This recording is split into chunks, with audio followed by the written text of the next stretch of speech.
100% job గ్యారెంటీతో ISTTM business school admissions open. నాకు సంగీత దర్శకుడిగా జన్మనిచ్చిన రామోజీరావు గారు, ఆయనతో నేను గడిపిన క్షణాలు చాలా ఎక్కువ ఉన్నాయి. అందుకు నేను చాలా అదృష్టంగా భావిస్తుంటాను. ఆ క్షణాల నుంచి నేను నేర్చుకున్న విలువైన విషయాలు ఎన్నో ఉన్నాయి. వాటిలో మచ్చుకు ఒకటి ఏంటంటే,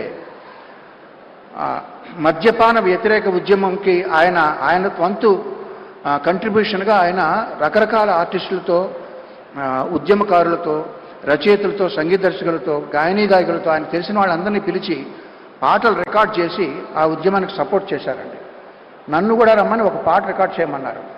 నేను అన్నాను, సార్ నేను మెడ్రాస్ వెళ్ళి 4 రకాల ట్యూన్లు నేను మీకు చేసి పంపిస్తానని అన్నాను. ఆయన కోసం చాలామంది బయట వెయిట్ చేస్తూ ఉండగా నాతో అన్న మాటలు ఏంటంటే, వద్దండి, ఒకే ఒక ట్యూన్ చేసి పంపండి, నేను మీకు దీనికి రెమ్యునరేషన్ ఇవ్వట్లేదు, నేను మిమ్మల్ని అభ్యర్థిస్తున్నాను, అభ్యర్థించేవాడికి ఆప్షన్స్ ఉండవు, అలా చేయకూడదు, ధర్మం కాదు అన్నారు. ఆ మొక్క ఆయన నాతో చెప్పడానికి 2 నిమిషాలు వెచ్చించాల్సిన పని లేదు, ఆయనకేమి లాభం లేదు. అంతటి మహోన్నత వ్యక్తి ఆయన. ఎన్నో విషయాలు నేను నేర్చుకున్నాను ఆయన దగ్గర నుంచి. ఆయన మీద బురద చల్లాలని ప్రయత్నిస్తే అది నడినెత్తి ఉన్న సూర్యుడి మీద రాయి విసరడం లాంటిది.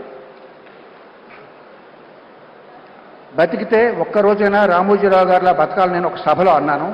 ఇప్పుడు అనేది ఏంటంటే, మరణించినా ఆయనలాగే మరణించాలి.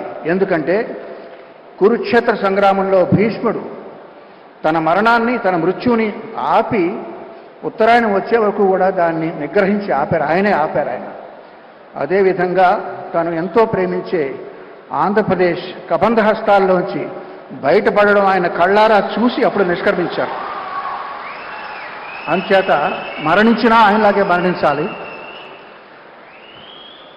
ఆయన ఫోటో మా పూజ గదిలో ఉంటుందండి. ఎందుకంటే ఆయన దేవుణ్ణి నమ్మరు.